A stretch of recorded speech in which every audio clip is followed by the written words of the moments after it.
place to practice your gun mount is indoors. Empty gun, nice and safe environment.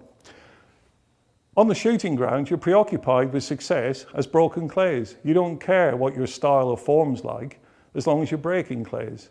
So you need to practice indoors the same way that a martial artist would practice his kata, you practice your gun mount. And to begin with, I'll show you the faults.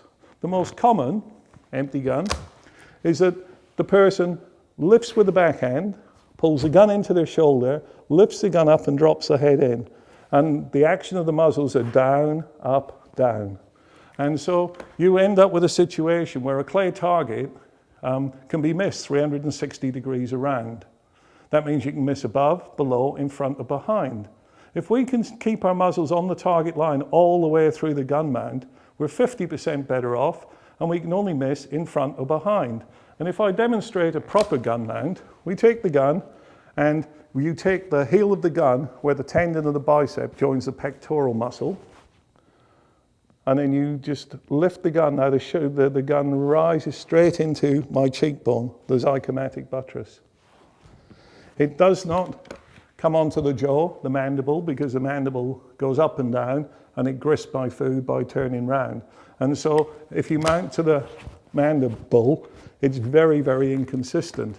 Mounting to the shoulder first means that the arms can't lift the gun anymore and makes for head movement, which is unwanted, or gun movement.